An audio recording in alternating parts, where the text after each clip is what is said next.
So give it up for a dynamite on the stage, John Burkhart. Very good. Thank you, man. Appreciate it. Oh, wow. Okay. Sorry to be annoying and make you guys move to the center, because that's like a really bad way to start out, but it will make sense. It will mean you guys get a better shot at me to properly hurt me. And that will come in for my sins in creating a movement, much like a bowel movement. Okay, so welcome to the Ballsy Guide to Getting and Keeping Attention. Those are my balls. I am very excited to be on this stage because this is all about sparking a positive change. And I think some of you are sick and tired of the way marketing is done. So what I'm going to propose in the next little while, because I'm doing my little clock here so I don't go over, is a few tips to help you get and keep the attention of the customers that you need, you crave, you desire them and their attention more than ever. Because I'm the real-time marketing guy, which I'll explain later, it would be great, and you will win stuff, including my card games and various other things that I'll be throwing at you. Becomes a bit of a theme, throwing. I would love for you to Instagram and tweet the things you hate about me, and the things that might where the penny dropped. And you will definitely, I can already hear, that guy talks too fast. I can already tell you what some of the things will be. We may skip some slides because I just react to how the audience is loving and or hating. I do that in real time, and some people are annoyed by that, so I'll just get that out of the way. I want to talk about the saddest puppy in the world. Does anyone recognize the saddest puppy in the world? No one? Desmier? None of my Brits? Okay, cool, good, don't ruin it. The saddest puppy in the world, he's sad because of what you guys did to him. You guys as in the marketing community. He's almost as grumpy as this character. Who doesn't recognize this character? Okay, Grumpy Cat. I can't give you a lot of things, but I can give you access if any of you would like to meet Grumpy Cat, because that conference that you were like, what the hell, that is South by Southwest. Show of hands, has anyone been to South by Southwest and or, oh, this is great, and or heard of it? Heard of it, Ben? This is good. So Grumpy Cat comes every year, and if you're nice to me, over the next 24 minutes, I can sort out that. So this is why it's the saddest dog in the world. Why? Because this is a dog that is the dog sponsor of Andrex toilet tissue. Now, dogs don't naturally have an affinity for toilet paper, and they don't use it like we use it. But this dog had the opportunity to be the spokesperson for one of the biggest crimes that I'm responsible, I think, for creating. How many, by a show of hands, would admit before an audience of your peers that you are a scruncher or a folder? Don't answer. That is a stupid, ridiculous question, and that should never, ever be gamified. If you were in London at some point 2 years ago, you could go home after a tired day at work and you could say, I'm exhausted, but you know what? There's a debate. I'm going to join that debate. There's a debate going around in the world whether you scrunch or whether you fold. And I think that is wrong, and I'm embarrassed to even be talking about it before this audience. That is real-time marketing, I think, and that's the crime that we're going to solve. It's, you know what I would say the main problem with stuff like that is? I would say a little bit of this stat. 65% of you and me are operating without a content strategy. So when an opportunity to gamify your bathroom behavior comes up, you think, wow, I'll jump on that. Don't jump on that because people don't care. What people do care about is where their attention is. Every 60 seconds, 104,000 photos are shared on Snapchat. 2 million Google searches you can read. Basically, people don't have time for your dog and pony show, especially if it involves toilet paper. This is what we're going to cover in the next 20-ish minutes. I want to propose to you a checklist on how you can look at the content that you're making and you can say, is that ballsy? And that's an acronym that we'll get into. I also want to have the first ever Ballsy Balkan battle, which I'll explain in a bit. That may involve some of you scrambling for some of these ginger little treats here. Now, I also want to cover the 3 C's of content strategy. I want to have the first ever Spark Me Truly Ballsy Content Awards.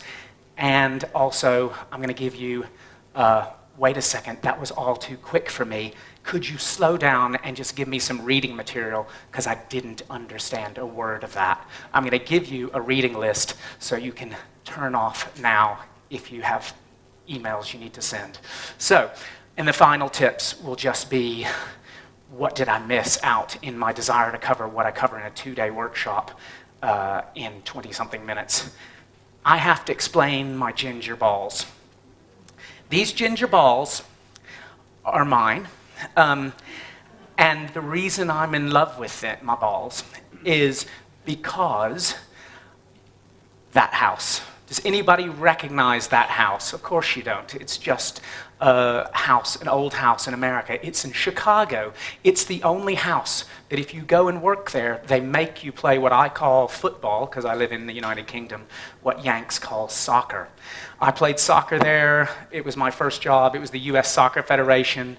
Then something happened in the World Cup where the USA beat England 1-1.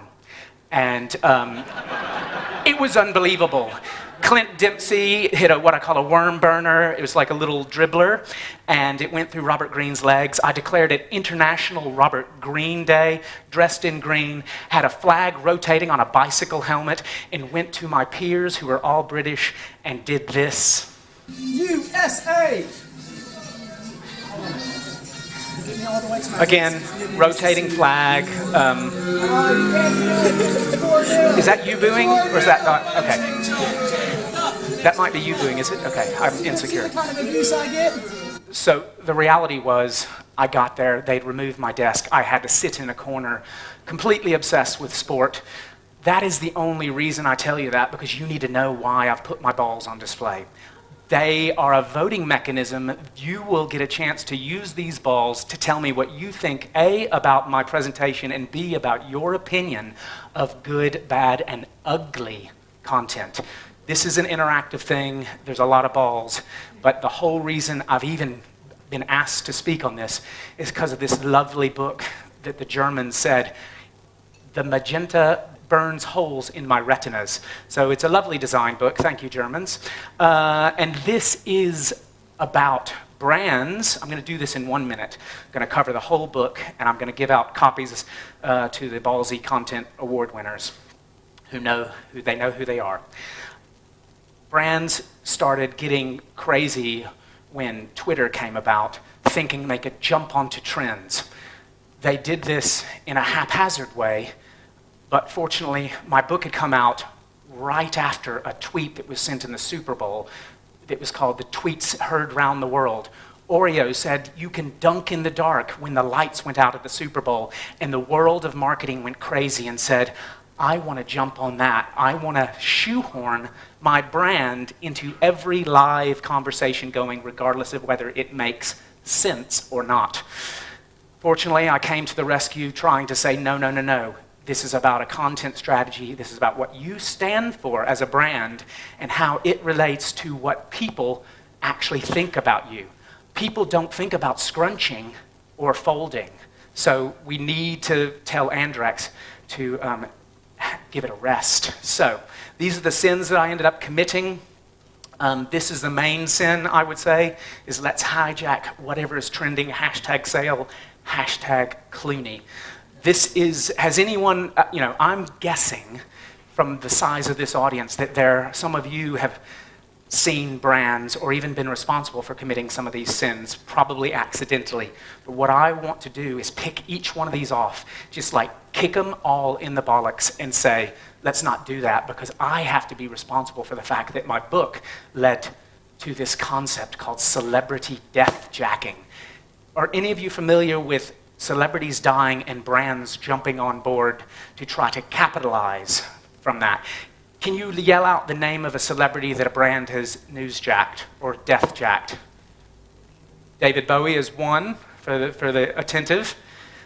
Any others? Michael Jackson, Prince, etc. This is scary. Crocs. How many of you right now, I'm just going to look at your fashion sense. How many of you, oh my God, there is some Crocs. Oh my gosh, Vanya is wearing Crocs. So Vanya, that's not really good because they're responsible for the David Bowie commemorative shoe. And this is a sin that I want to stop because it gives me nightmares. When I see you wearing Crocs, I think of this. I don't like that. So we went from newsjacking with me trying to help brands find a proper reason to fit into a conversation. We went from that to an accidental movement that I did not mean to create, which was called brand spamming. It's a ready, fire, aim approach. Can you guys see what's wrong with a ready, fire, aim approach? Well, here's the tricky rub.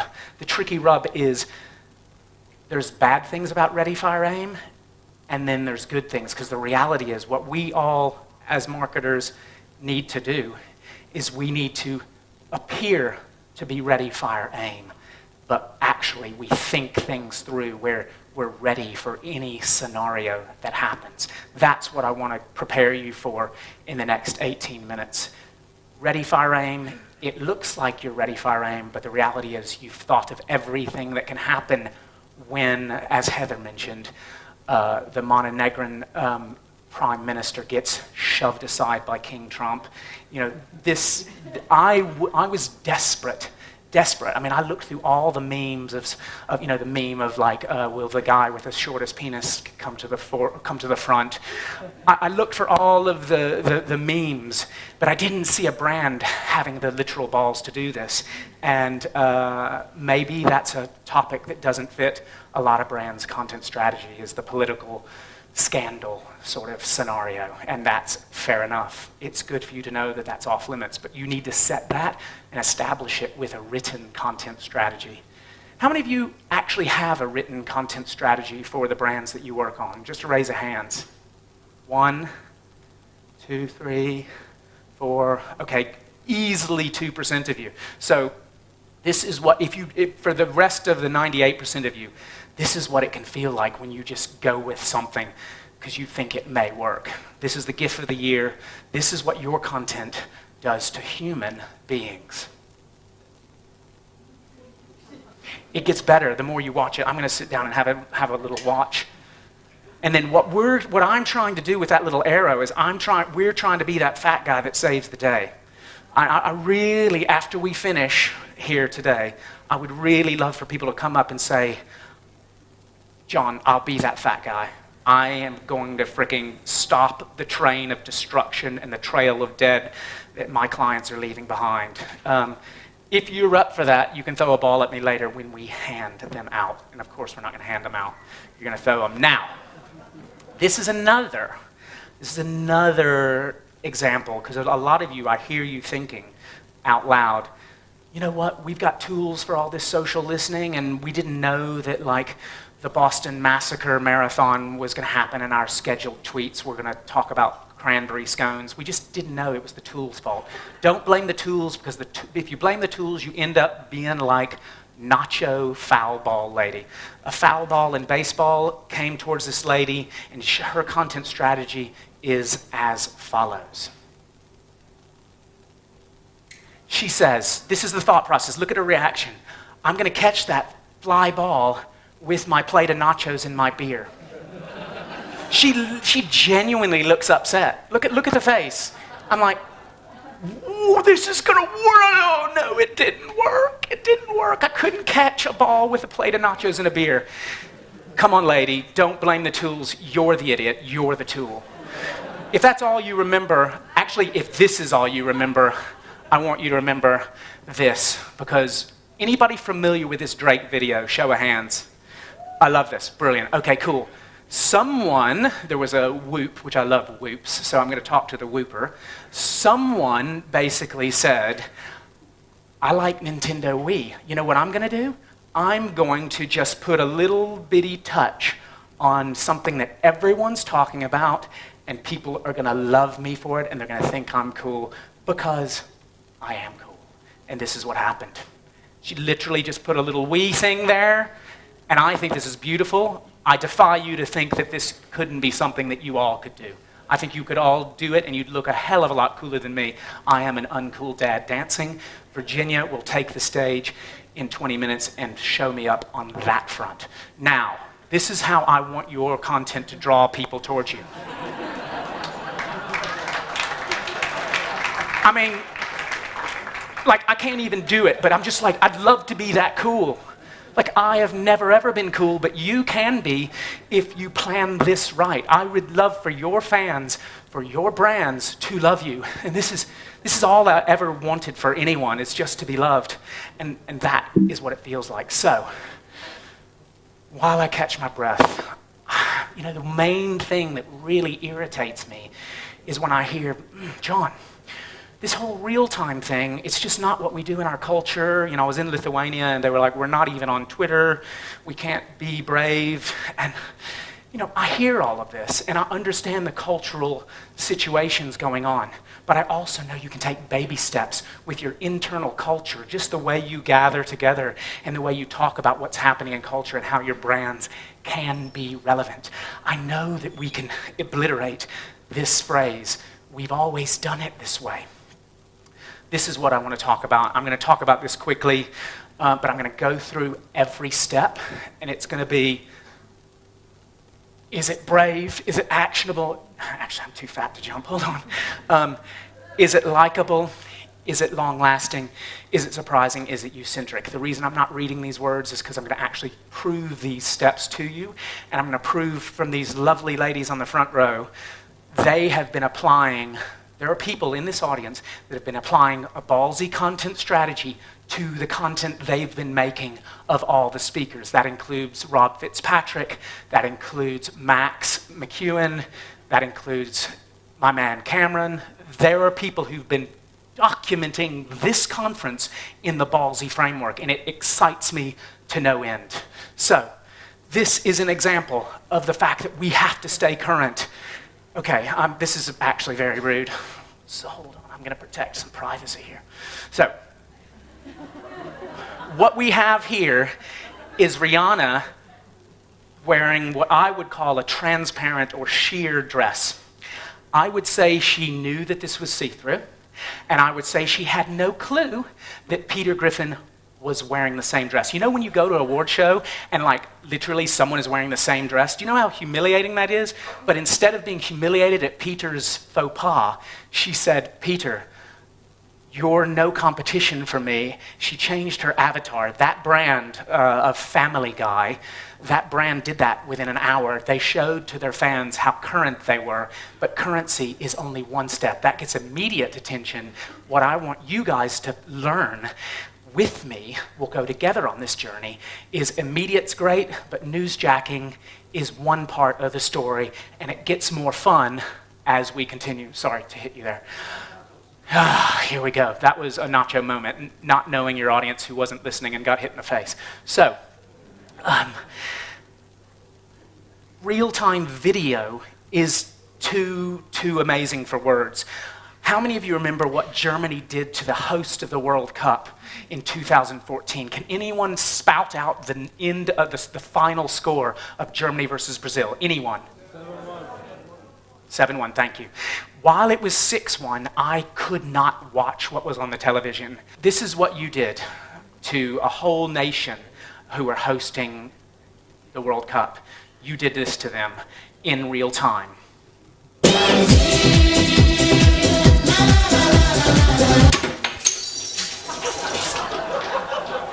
That is your fault, and you are brilliant. I wish Snapchat was around, because I think you could have Snapchatted that. I think that was 10 seconds. Do you realize what you did to capture a whole nation of Germans that were like, that was a real-time thing that all these people could have done on stage here in 2 minutes. Thank you, Virginia. Watch her show next. That's what you do to people, Virginia. You disarm them and you crush their lives. In a good way, in a good way. And you'll find out more about the disruptive tactics in a bit. So, essentially, in 1 minute, here's a case study. You got to be current. So, KLM are the best at customer service.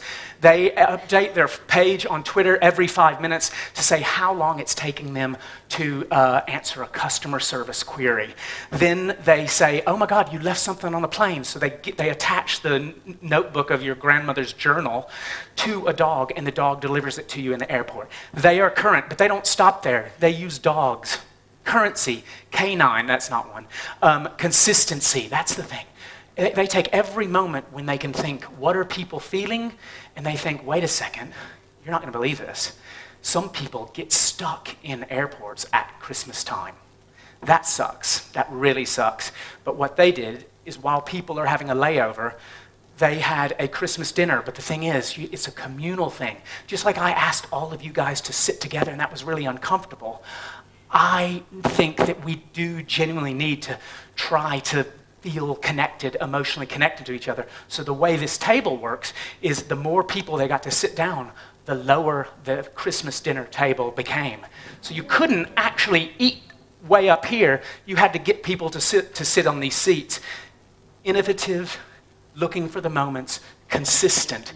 They're current, they're consistent, and because of that, it creates an emotional connection. They're great on social. They actually answer other brands' requests, and it leads them to doing this kind of thing.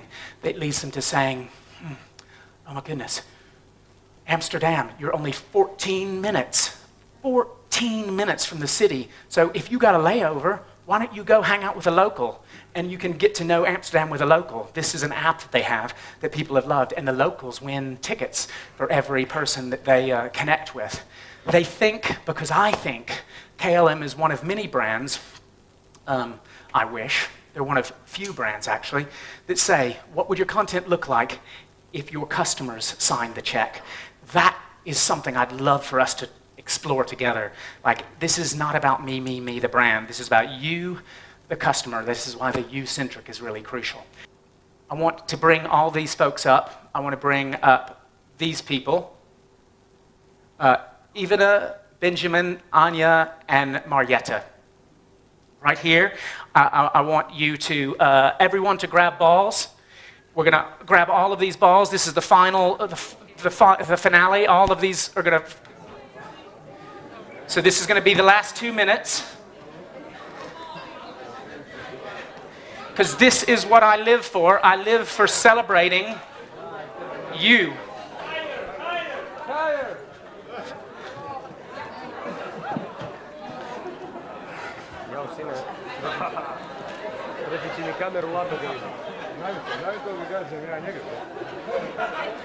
Can I have my ladies up here? This is the last hurrah.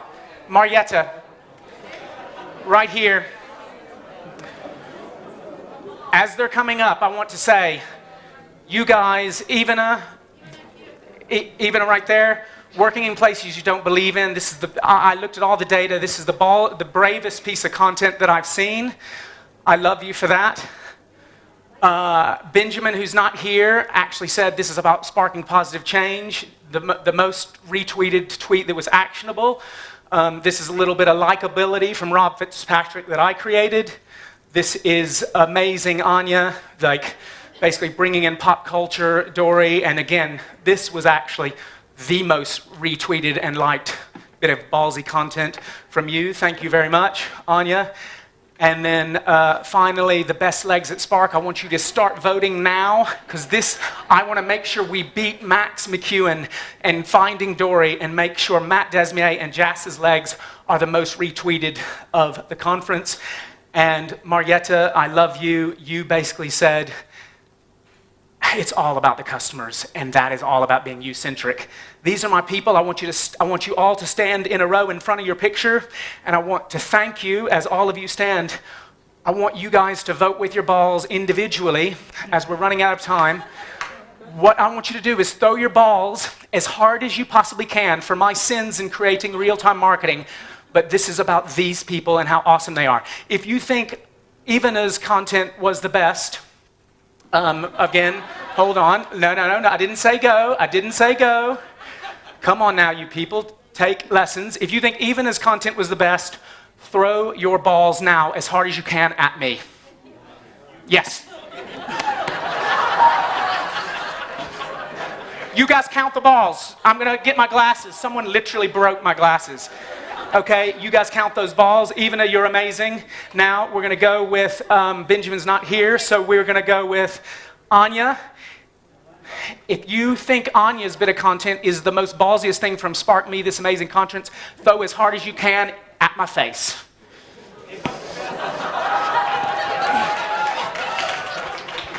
I basically caught most of those. Thank you. Okay, I know exactly how many balls were thrown because they're my babies. Now, finally, we have the lovely Marietta. If you think this is the most ballsy bit of content from Spark.me, this amazing conference, I want you to throw your balls at me as hard as you possibly freaking can, and then I'll award the book to the winner. Go.